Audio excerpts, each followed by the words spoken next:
All right, so Strava just recently announced a ton of new features that are coming this year, including new styles of heat maps, new privacy controls, family plan pricing, as well as their new dark mode and their new athlete intelligence feature. So Strava's definitely gotten quite a bit of flack over the years for not innovating fast enough and not really having enough new features, but based on a lot of that feedback, they're promising a faster pace when it comes to new enhancements and improvements to their platform. And we've already been seeing this faster pace in the last 6 months to a year, but with all these new announcements, they're basically outlining what's coming up later this year. So in today's video, I've got your first look at their new dark mode and how that looks. And it's not just about giving Strava a dark theme, by the way. There's actually some areas of the interface which tend to work better now, in my opinion, like their maps.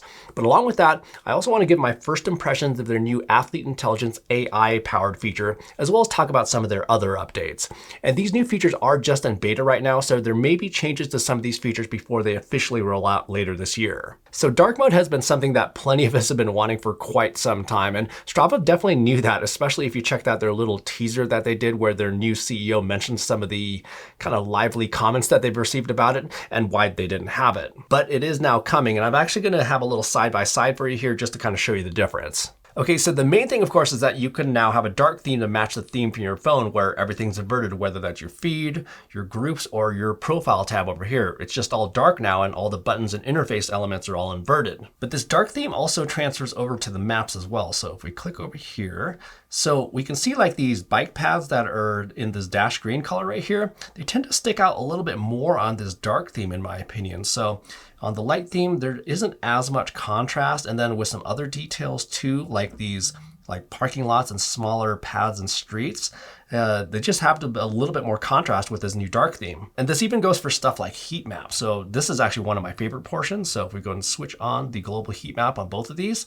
well, you can see that it just kind of lights up to this kind of sci-fi movie sort of thing over here. Like these portions right here, you can just really tell that, well, a lot of people actually use this portion right here. It's still definitely usable on the light theme over here, but I just kind of like how these glow on the dark theme. And that's just kind of what I really noticed about this new dark theme is that it's definitely not just about flipping a switch to enable the dark mode or anything like that. So they even talked about this new updated design system, which helped them create this new dark mode. But you can definitely tell as you're swiping through an interface that there's a lot of places where they had to put a lot of thought in how it actually look and still be usable. And in some cases, I think it actually kind of looks better. Now, if you still do prefer the light theme though, don't worry, you can actually still change that back. So if we just go over to appearance right here, so here's where you can use your phone's default. So I usually have it on dark mode on my main phone over here. I have it on light mode on one of my secondary phones, and then you can just force it into dark mode as well. But overall, I think they did a really good job of how this looks so far. I don't really see anything weird or anything like that. And like I said, in most cases, I actually think it actually looks better with the dark theme. Anyways, with dark mode, good stuff overall. I'm really happy to see it. And when dark mode does roll out later this summer, it will be available for all Strava users, not just subscribers. So next up, let's talk about the new athlete intelligence feature. So from their marketing materials, at least, this feature is supposed to use AI to help analyze data from every ride, run, walk, and hike. And based on athletes' weekly focus, athlete intelligence will offer guidance to help athletes get more out of their next workout. So with this new athlete intelligence feature, when you go to complete an activity, there's this new athlete intelligence feature right here below your main stats. So like on this right here that I did yesterday, it says that I crushed it with 3 PRs on key segments, showcasing both speed and power. And my effort in heart rate zones indicates a good solid endurance base. And then if we go ahead and tap on see more, it just gives more information right here. I'll just go ahead and let you read that so you can go and pause that if you'd like. But it is basically doing a good job summarizing that ride where it was basically an endurance ride. It was also a flatter ride than I usually do. And the distance also was a bit higher than what I've been doing over the last month since I've been traveling. I haven't been riding quite as much. And I actually just recently got over being sick. So yeah, overall, a good summary.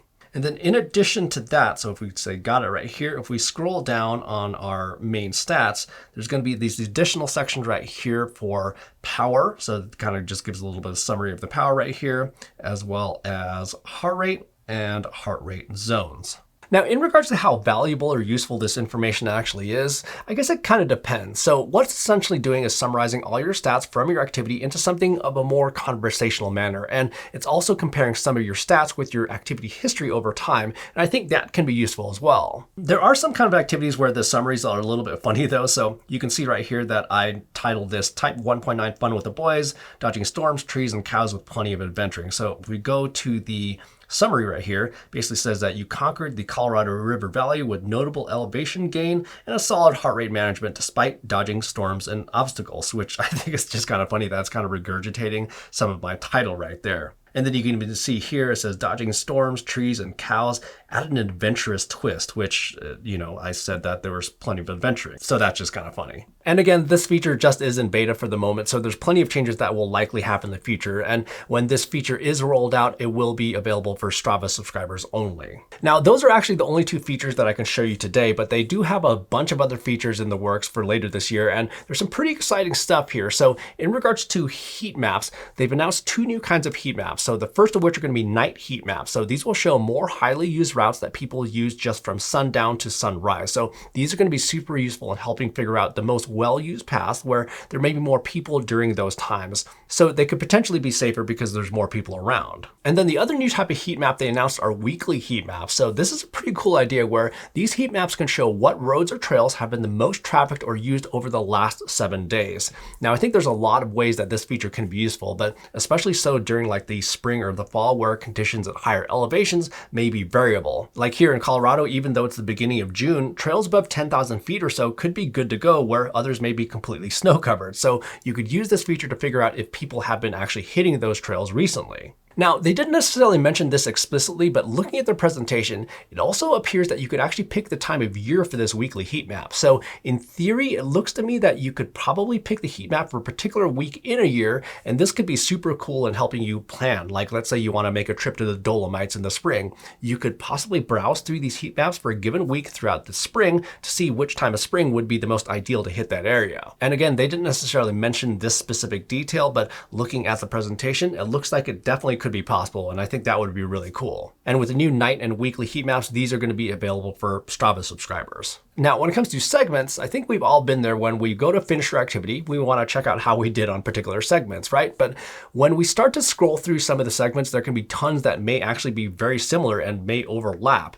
So you kind of don't know which is the real segment. Well, they're going to be introducing verified segments where these are going to be official segments on a particular route. And while we're on the topic of segments, they're also going to be introducing AI-enabled leaderboard integrity. So basically using AI to automatically flag activities that have suspicious data. Like let's say someone's still recording on their watch after a ride where it also records their drive home, which would come up as super fast segment times on the leaderboard.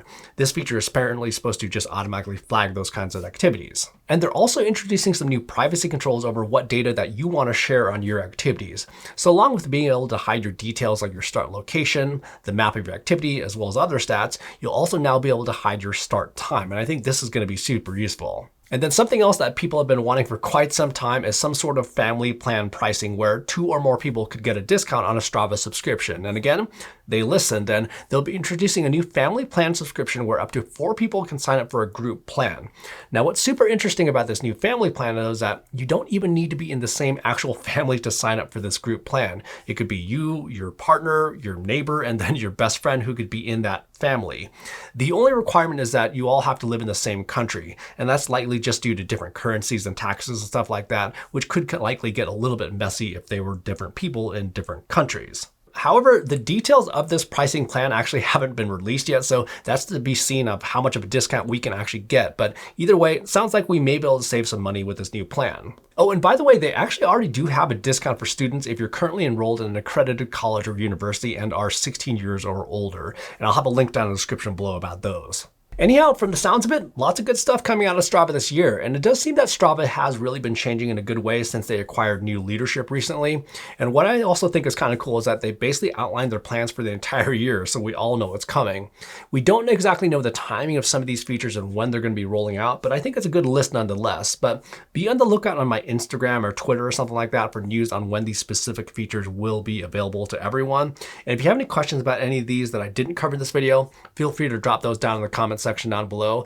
In the meantime, go get out there and we will see you in the next video.